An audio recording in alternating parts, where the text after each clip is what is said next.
Hey, welcome back. It's the Head on Swivel podcast, and it's your host Sterling Mitchell, aka Young Sterlz. You can call me Pascal, Mike Lowry, whatever you want. Yeah, What it do? What it do? It's your boy Stan. Young Swag is what they call me. I don't know why, but I am. Here we are, ready to talk some more football. yeah. So basically, it's been a very interesting season so far. We had two ties in the first 2 weeks, getting the Browns off to their best start of the season since 2004, LOL. and now they have a record of 0-1-1. Um, yeah, it's been. Who would have thought we'd have Ryan Fitzpatrick as the leading MVP for the season? Yeah, getting the Bucks off to a 2-0 start. That's pretty interesting. And then we got Coach Gruden. Like I don't know what to say about him being 0-2, getting rid of arguably the defensive player like of the year in my opinion this year. From what he's done so far, the way he's impacted games, it's for me it's a very dumb decision on his part. I just don't feel like he saw anything in the team. He didn't see a future this year. He sees a future.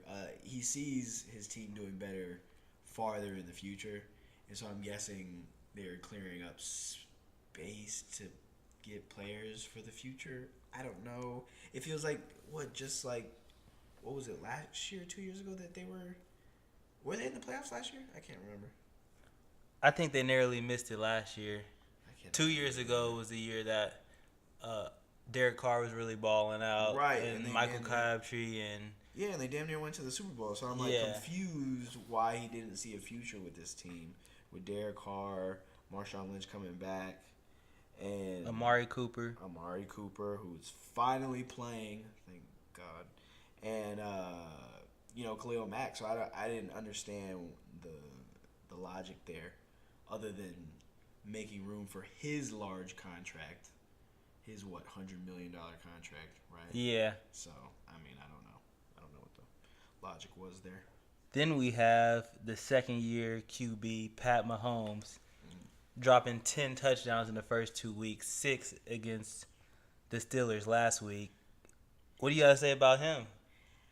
I haven't watched the Chiefs games. They've to me, quietly won these games. Who have they played? Who have they played the last 2 weeks? They played the Chargers and the Steelers.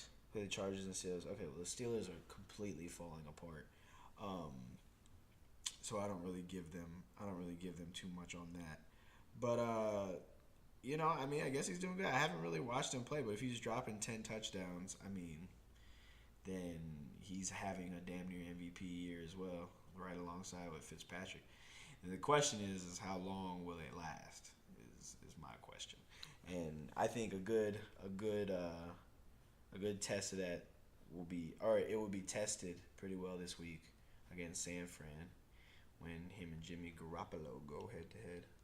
Very true. And then we have the 0-2 Giants, who everybody expected their offense to be very, very dangerous this year. I expected that. We said it in the last podcast. We were so looking forward to seeing the Giants play, and they have really just shit the bed. Honestly, I mean that O line is terrible. They haven't been blocking for Eli at all. You saw it against the Dallas Cowboys. I mean, Dallas has who? DeMarcus Lawrence on the defensive line, right? I mean, Yeah. that's about it right now, right? And they just couldn't get anybody blocked, and he was getting sacked left and right, and didn't have any time to get the ball to Odell. But he did check it down quite a bit to Saquon and see the Saquon work. He didn't get tackled by the first tackler not one time that night. It was awesome to see. I think he's gonna be great. So now we went through now after getting through some of the our takeaways from the first 2 weeks. How about you tell me who's your surprise player so far? Surprise player. Um. Well, I guess yeah. I mean, you can't get any more surprising than Ryan Fitzpatrick with the Tampa Bay Bucks being damn near an MVP, right, and leading the Bucks to being 2-0. Going into the season, I didn't even consider them. I considered them gonna be. I figured they were gonna be last in the NFC South going into the season. But he's utilized his weapons very well. You know, Deshaun just throwing bombs to Deshaun and Mike Evans, and I think he's probably my biggest surprise player this year so far. What about you? I'd have to say it's kind of tie between Pat Mahomes and Matt Breida, because I had no idea who Matt Breida was. Playing for the running back for the San Francisco 49ers, if nobody's heard of him. Right now, he's the leading rusher in all of the NFL with 22 carries for 184 yards. 8.4 yard average, damn near a first down every time he touches the ball. Which, honestly, I didn't know who this man was. I saw they had Alfred Morris, and I thought, oh, Alfred Morris is going to be getting all the carries. Mm-hmm. But this man is balling out as a rookie so far, which in the past few years... Oh, it's the second season? Second season out of Georgia Southern. Oh, nice. Georgia Southern. Well, I mean, in the past few years, there has been a trend of young running backs having a big impact in the NFL. I think it's a young man's position. Running back is a young man's position. I agree with that. The longer you do it, the more beat up you get. Every game you go into, every carry that you take, you are taking a pounding on your body. And yeah, it leaves room for these young guys to come up and go ahead and get their playing time and share time with these veteran running backs. So yeah, but other than that, I would say I'll go back to Pat Mahomes. I did not see this coming for a second year QB. He didn't really play. He didn't really play at all last season until the very end of the season. After, they were just tired of Alex Smith because he's the check down king, as we saw last week playing the Colts. That man just checked the ball down every single time, which was good for me being a Colts fan. Terrible for fantasy for me. But, yeah, Pat Mahomes really balling out. I'm glad to see it. I'm glad to see the Chiefs doing pretty well because I know the last few years, in my opinion, they kind of got slighted. They started this way last year, though, didn't they? Didn't they start off 5-0? Yeah, but this time they got a real gunslinger. Alex Smith is a gunslinger. What you Alex mean? Smith is not a gunslinger. He doesn't go downfield with the ball. He's not willing to put the ball up and just let it fly. He's too conservative. Maybe. I haven't watched enough of him playing. This is my problem in this podcast. If y'all ask me questions about the Falcons, I'm gonna tell you everything down to the details. But some of these guys, I don't watch every play. All right, I guess next we'll go with the surprise team of the year. Surprise team of the year. I think Denver stands out to me, honestly. I was expecting their defense to be good. I mean, obviously they got Von Miller and who got, what was his name? He got drafted this year. What is his damn name? The other defensive end. You know what I'm talking about? I do not know. Gosh damn it. I have not paid any attention to edit this podcast without not knowing shit. Denver first pick. Damn it. Bradley Chubb. Oh man. So we don't even have to edit that. I think Denver is definitely my surprise team this year. I thought they would have a pretty good defense with Bradley Chubb and Von Miller coming off the edges, but I wasn't sure how their offense would shape up. But Case Keenum has proved to come to his new team and play pretty well, and I've heard great things about this new guy, Philip Lindsay. He is a rookie running back, a hometown boy from Colorado. He was born in Colorado, went to college in Colorado, and then now is playing for Denver, and he is balling out as well. His average, I think he's got 6 yards a carry, and he's really been balling out. So they're my surprise team this year so far. I'd have to say mine is.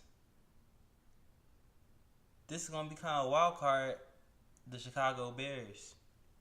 Okay.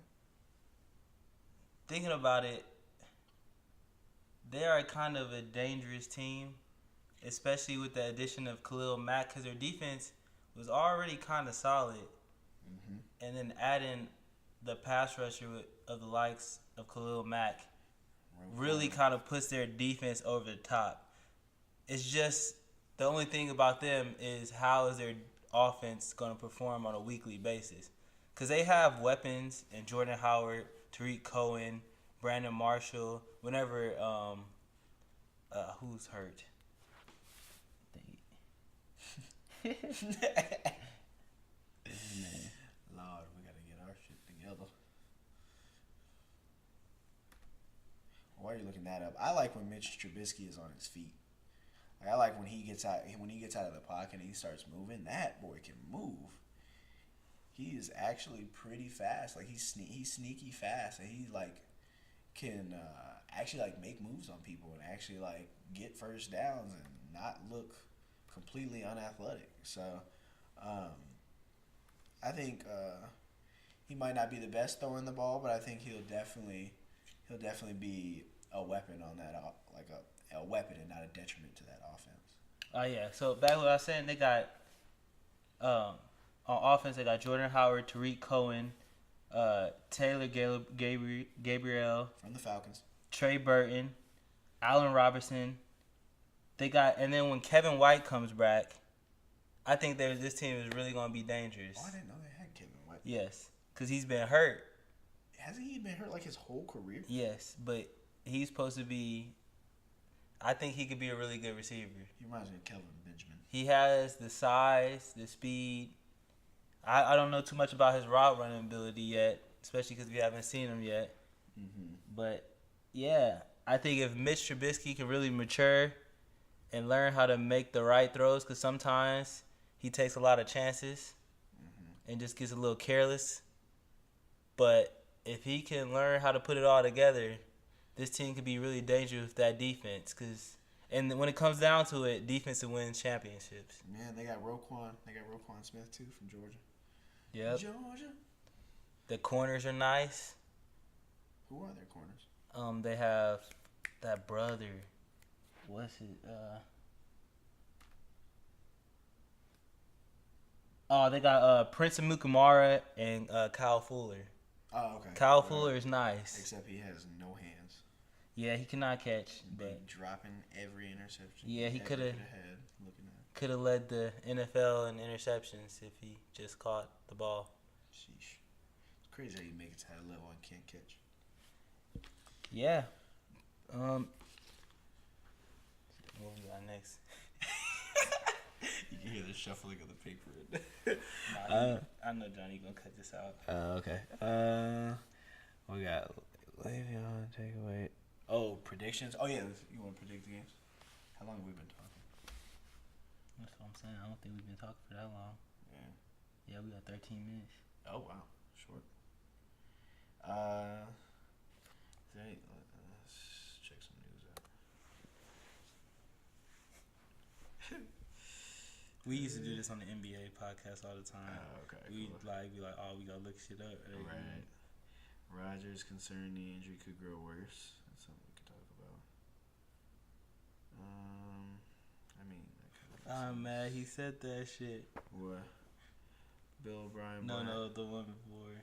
Great pass rushers are. Oh, that makes me absolutely sick. The one question that everyone still has in head is why the Raiders traded. Defense ranks first with 10 sacks in just 2 games, while the Raiders are next to last with just 2. How many sacks does Mac have for the season? 2. Yes, as many as the entire Raiders defense. That was reply with what we already know. It's hard to find a great one. Hard to find a good one. It's hard to find one. You just say with college football there are what? Yeah, that's stupid.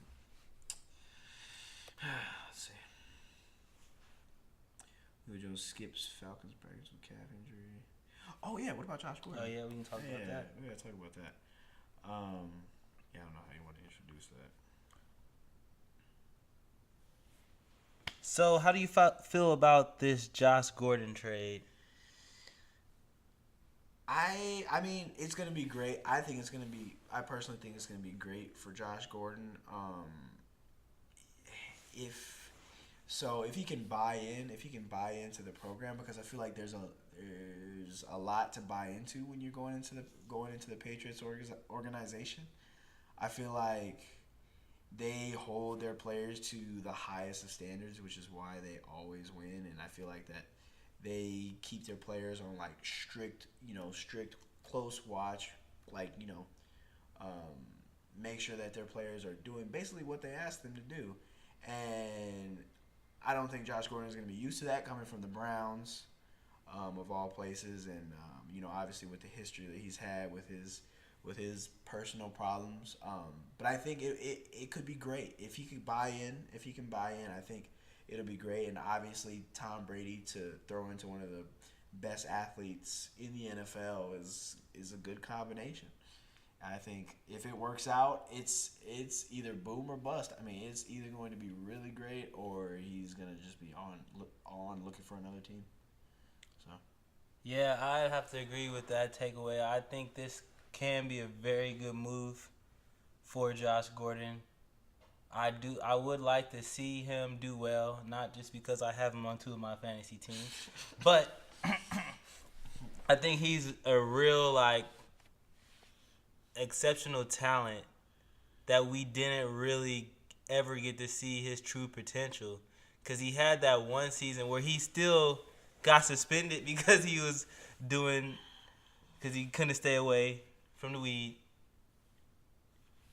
and he still ended up leading the league in receiving yards after getting suspended for the first couple of games, which is ridiculous to me. So yeah, I'm very excited to put him on a team with a lot of structure and a team that will make sure that if he's not doing it right, basically he's going to be cut. I hope for his sake, man, because I was just looking on his Instagram and he had like two daughters or two kids. And I was like, man, you got to get your stuff together, to feed your family and all that. I'm sure he's provided them with a lifestyle that, like that, like just a lifestyle that he should be able to, keep going for them. You know what I mean? Just for his sake, I hope he can get it together. Just because, I mean, I don't know the guy, but just as a good person. All right, so Also, another thing I'd like to say is I'm so happy that Jacksonville beat the Patriots' ass. yeah, I agree. That Fuck the made my Patriots. day. Yeah, fuck the Patriots. Yes, I'm a Patriots hater too.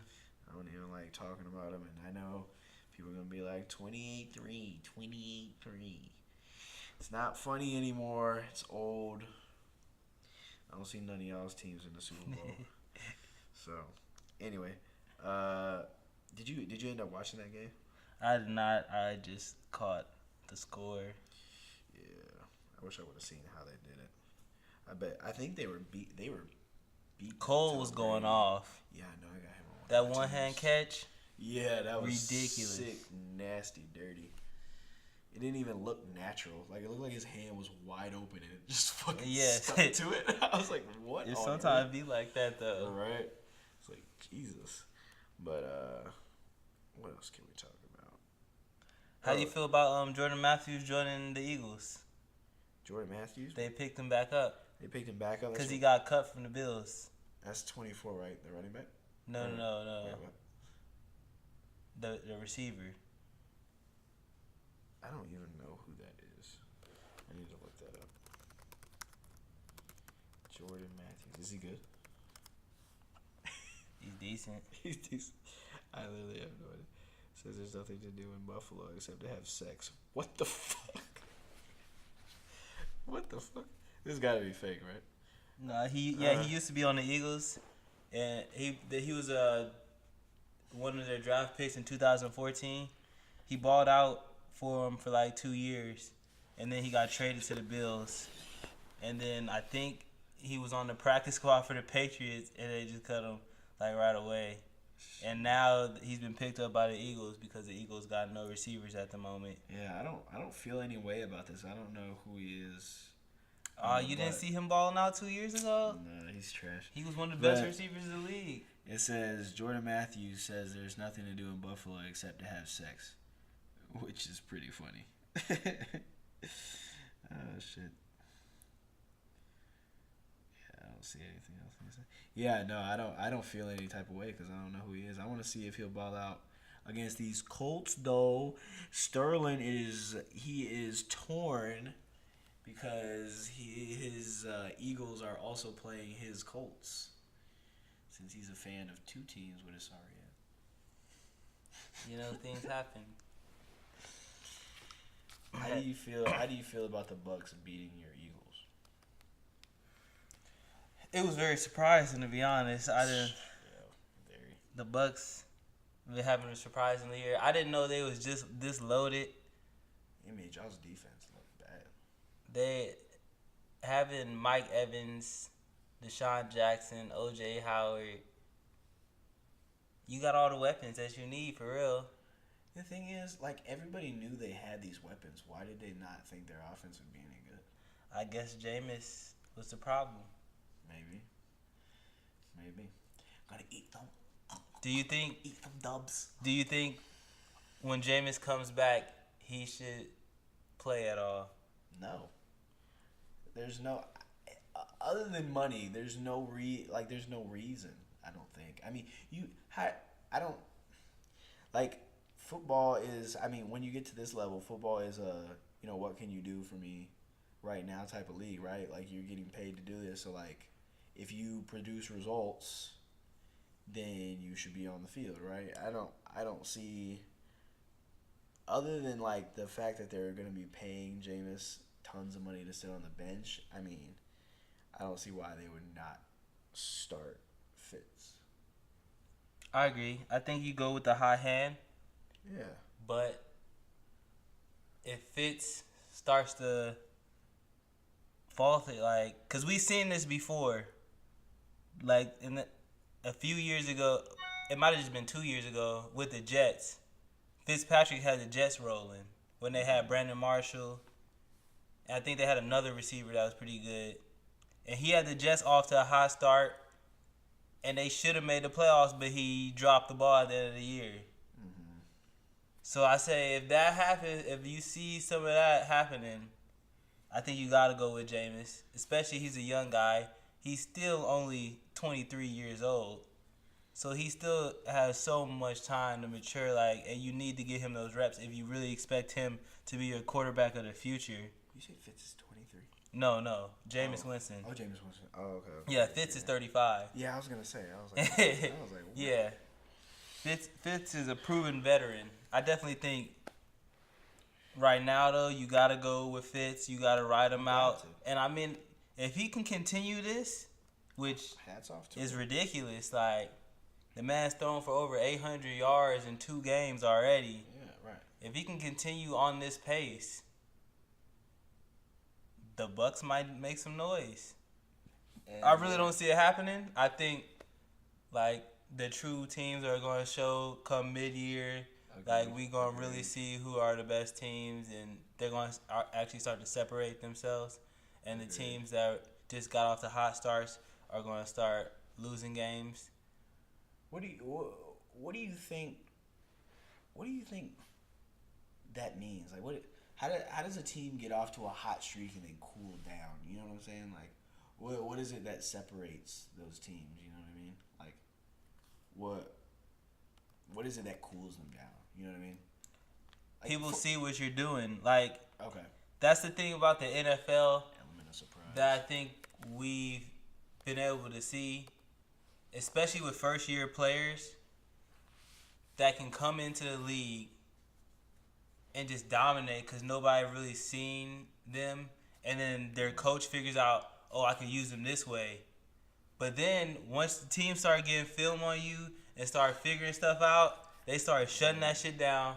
We saw it with the main example I would use, Colin Kaepernick. The year he balled the fuck out, and then you saw when teams figured out this is what they do. He didn't really make no noise after that. It's a whole different animal when people are game planning for you.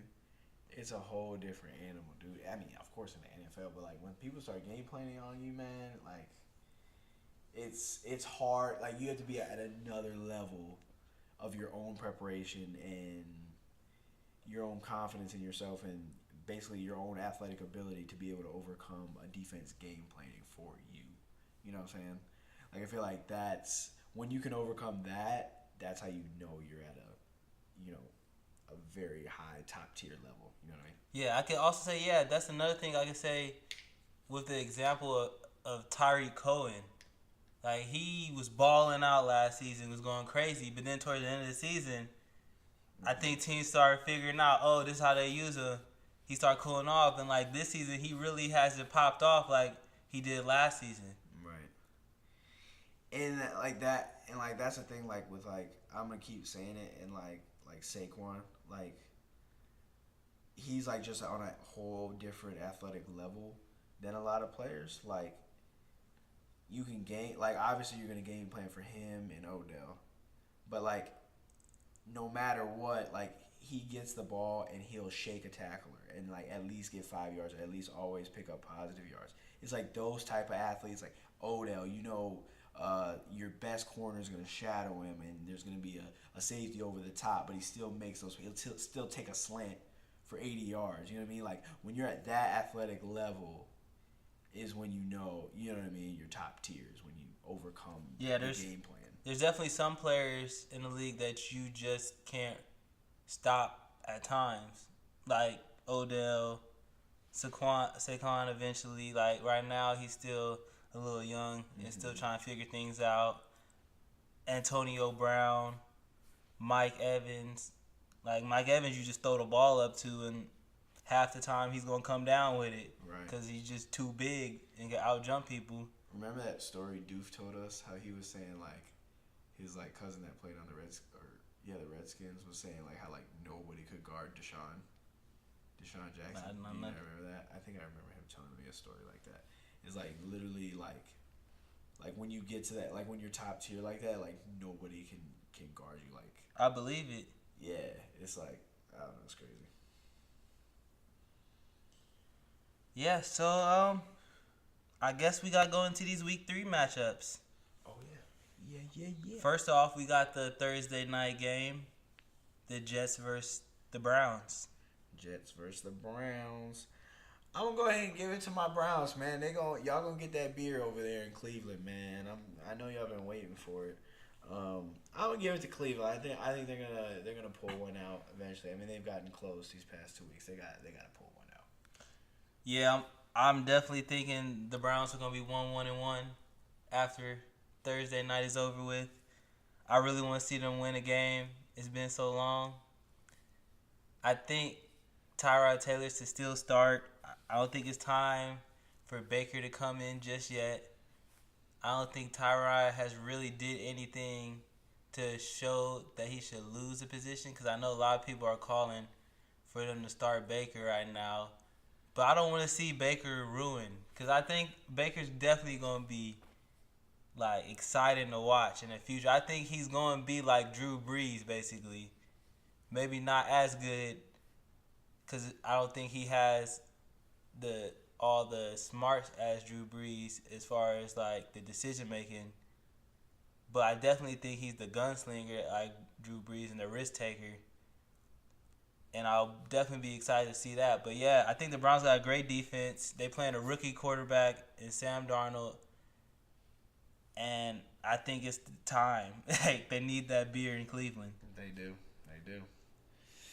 All right, good analysis, Sterlz. Next game, Atlanta versus New Orleans. New Orleans, for all my Louisiana people out there listening, we're going to get in that ass per usual. Falcons all day, every day.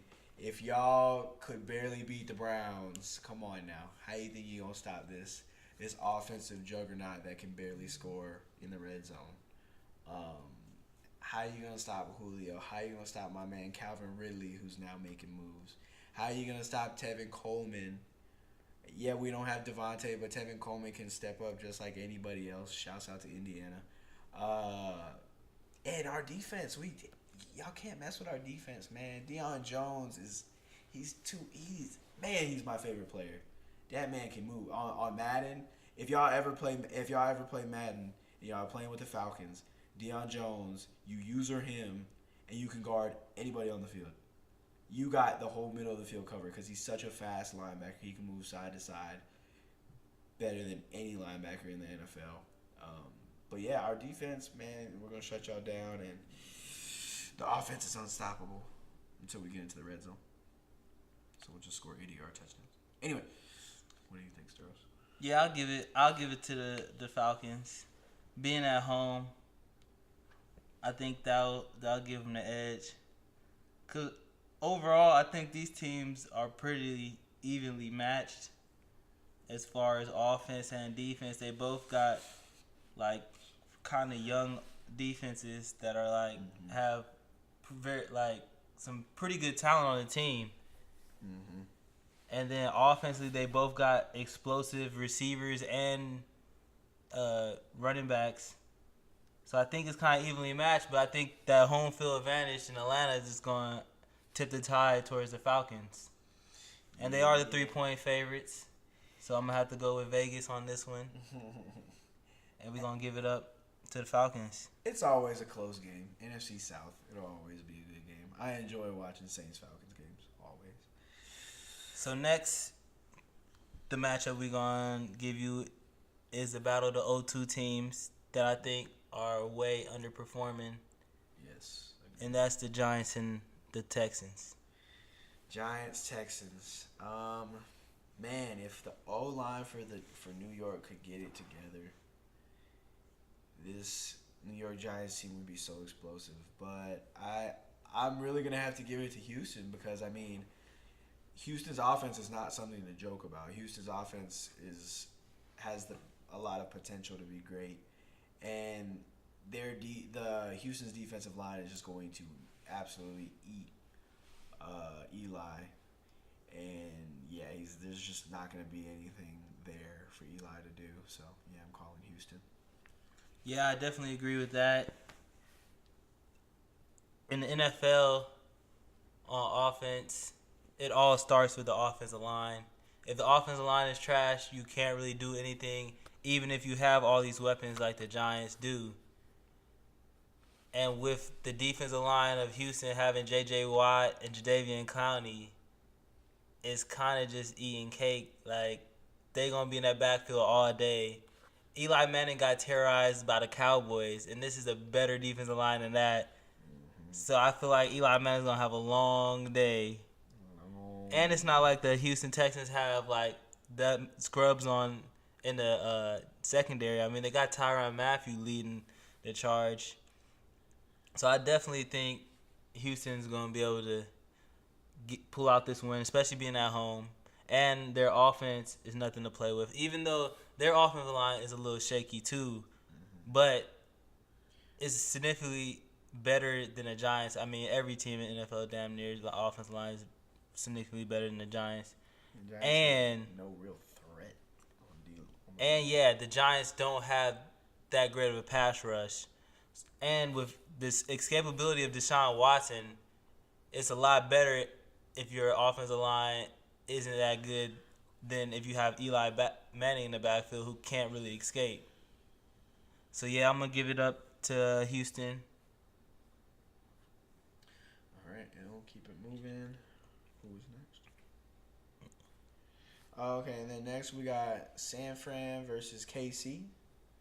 The MVP with the second game MVP or early season. Shit, I fucked that up. The early season MVP Pat Mahomes, and our man's the porn star loving Jimmy Garoppolo. I don't know who wins this, to be honest, but I mean, San Fran's been playing okay, right? They've just been playing okay. Jimmy Garoppolo's been doing all right. Of course, they got Matt Breida doing his thing, leading the NFL in rushing yards. But I mean, I don't see the Kansas City Chiefs hot streak stopping now. Um, San Fran is a mediocre team in my eyes. But we'll have to see on this. I'm not really 100% um, invested in either one of these teams. So this is a game I'll be interested in watching. I definitely like the Kansas City Chiefs at home. Kansas City Chiefs. Kansas City Chiefs at home, especially with Pat Mahomes leading the charge this year, the gunslinger. He's really tossing that rock, letting it fly. Got 10 touchdowns on the year already, like we mentioned before. I just don't think this offense can be stopped. They're such in a groove right now with Tyreek Hill, Sammy Watkins, Travis Kelce, Kareem Hunt in the backfield. I think they're just too much. And I don't think the 49ers defense is good enough at this point. Like, they do got some young talent, and they got Richard Sherman, but he's coming off the Achilles injury, so I don't think he's going to be able to shut down these receivers. And especially with Tyreek Hill, Richard Sherman's always underperformed against smaller, quicker receivers. He's been good at guarding, like, the big receivers. Like, he'd probably be good matching up against Sammy Watkins. But I don't think anybody on this team, on the 49ers, will be able to guard Tyreek Hill. And Patrick Mahomes is just going to be slinging that thing. And you got Travis Kelce. And I also don't think the 49ers are ready just yet. I don't think they got the weapons on offense that Jimmy Garoppolo really needs to take this team far. So I'm going to have to give it to the Kansas City Chiefs. Tyreek Hill is 5'10", 185 pounds. Why does he look so short? He's probably shorter than that. Yeah, they probably listed him. 5'8". Yeah, I think they just listed him a little taller. Okay. He's the same size as me. 24 years old. Okay. Next, we got... Is this one? This is next one? Forgot. I don't think we were going to do that. Yeah, we need one. Yeah. So next we got the Colts versus the Eagles. Yeah, we got the Colts versus the Eagles. Two of Sterling's favorite teams. I think the Eagles are going to pull this one out. I mean, I think their loss to Tampa Bay was hopefully a fluke. I mean, that defense is going to be too much for Andrew Luck to overcome with his lack of weapons. And, yeah, I just don't see Indy pulling out a win against Philly. I think it's going to be closer than most people think. I definitely think the Eagles going to win, though, because of the defense. The front four on the defensive line, like Fletcher Cox, and the other weapons they got on that defensive line are going to be too much for the Colts O-line to really handle. And that secondary is pretty nice. And also with the addition of Carson Wentz this week to the Eagles, they don't have to use Nick Foles anymore. So that's going to change the whole offensive playbook. They're going to be able to do a lot more things. So, yeah, I definitely think the Eagles are going to be a little bit too much for the Colts. But I think the Colts will be able to hold their own. But, yeah, I'm going to give it up to the Eagles this week. I'm ready to see that, too. I'm ready to see Carson Wentz. I hope he plays well. I hope he isn't scared of re-injuring his knee.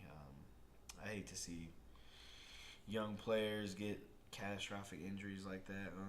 Catastrophic might not be the word, but devastating injuries like that sucks. But yeah, it did really suck because he was in the conversation for MVP last year before he got hurt. I really think he would have won too.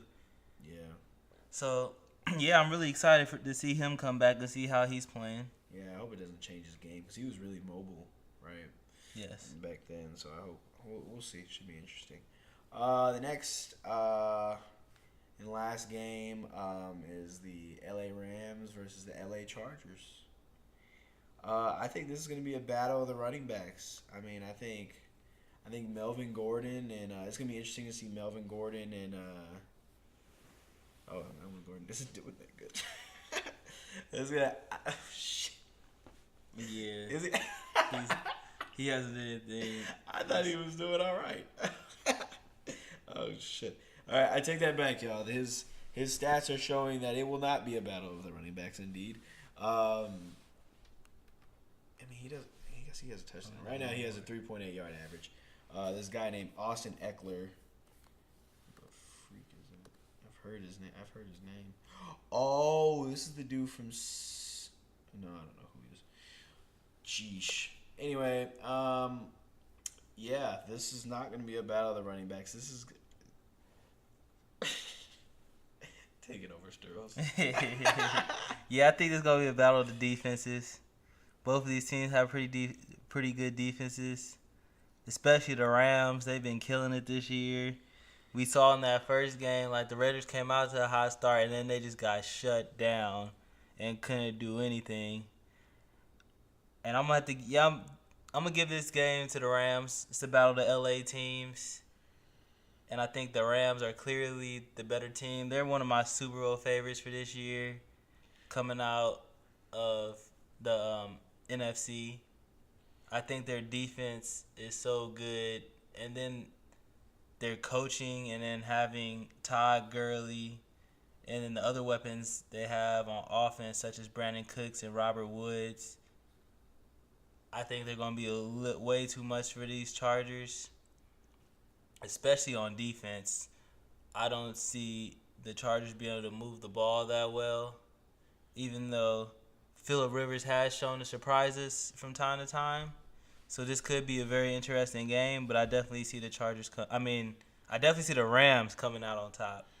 Yeah, I see the Rams coming out on top because, like you said, they are going to go deep into the playoffs. They will not be in the Super Bowl, but they will go deep into the playoffs. And, Todd Gurley's been balling out. Shouts out to Georgia and Bulldogs. Woo-hoo. And then, they got Brandon Cooks. And that offense is always going to be explosive. And then, of course, their defense is going to be great. Aaron Donald in there tearing up the insides. And, I think it should be an interesting game. I don't know enough about the Chargers and how they're doing, obviously. But it should be interesting to see. I hope it turns out to be a battle of the running backs, like I said. And I hope Phillip Rivers comes out and balls out. He seems like he's having a pretty good year. He's already got 6 touchdowns on the season, so I think it'll be a great game. Battle of the LA. Los Angeles is And actually, we got one more game for you that we want to highlight, and that is the Monday Nighter of the dumpster fire of the Steelers against the surprise team in the Tampa Bay Buccaneers. Yeah, I don't see why Tampa Bay's streak won't continue. Honestly, Steelers locker room is kind of out of control right now. I mean, supposedly the team is split over being mad at Le'Veon Bell, which I don't understand. You guys are all in the NFL and you all want your money. I don't understand why you wouldn't be on your teammate's side for getting the money that he's deserved. I mean, as a running back especially, you need to get your money now because the more you run, the more carries you get, the closer you are to your career ending. So I don't blame Le'Veon at all for trying to get his money. His teammates shouldn't either. But supposedly there's a split. There's a split in the locker room, and that Twitter thing with Antonio Brown saying trade me then, but he was saying that to someone that wasn't even affiliated with the Steelers. He used to be. Actually, he was a PR agent for the Steelers back in the day. Really? Yes, he doesn't work for him anymore. But yeah, okay. That's the reason why it hurt. That's the reason why it affected him. He's like, what? Okay, that makes sense. Well, yeah, I mean, he's not affiliated with the team anymore, so I mean, I don't think he was really speaking to the Steelers. I just think it was a funny thing on Twitter. But yeah. Yeah, I think I'm actually going to go with the Steelers in this one. They need a win. I think they'll finally get that win. One thing I will say is that it's going to have to be a shootout. At least, are they playing at? They're playing at Tampa Bay. They are playing at Tampa Bay, so it's going to be kind of hard.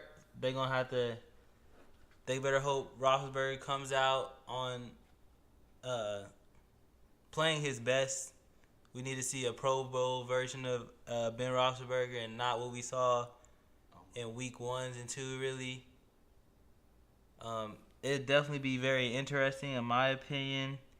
to see if Fitzpatrick can keep this up, what he's been doing in the first 2 weeks. But, like, there is a very good potential that he could tear up this Pittsburgh Steelers defense because they really aren't that good. Not that good. But with Pittsburgh offense, I think it always gives them a chance having Antonio Brown and Juju Smith Jr. Is that Schuster? Oh, but having Juju Smith-Schuster. I would like to see Le'Veon come back, but yeah, like you said, I don't blame him at all for holding out. Cause I mean, he wants his money. I would wish he'd come back, just take the money, and then next year, and like ball out, like have one of his best seasons ever, and then just be like, "F you" to the Steelers and go get his money somewhere elsewhere where somebody be willing to pay him. Cause there are a bunch of teams with hella cap space coming up. One of them is the Colts.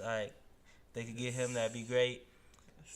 But yeah, I'm gonna go with the Steelers in this one. I hope they walk away and they steal this dub. Cause I also just don't really see Tampa Bay keeping up this streak. Yeah, their offense is potent, but I don't really know what they working with on defense. I need to check them out a little more. I will be tuning into this game to see what they're all about.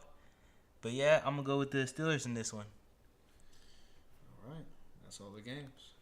All right, so that's all we have for you this week. Please hit that like button, subscribe, whatever you want to do, share, whatever you want to do, and yeah, keep your head on a swivel. Tuning out. Booyah! Follow me on Instagram. Should we? You can say that. Okay. Booyah! Oh yeah, it's me. Follow me on Instagram. Instagram with 3 N's. Stanley Hogan 24 on Twitter. Yeah, and we out. Skizzer.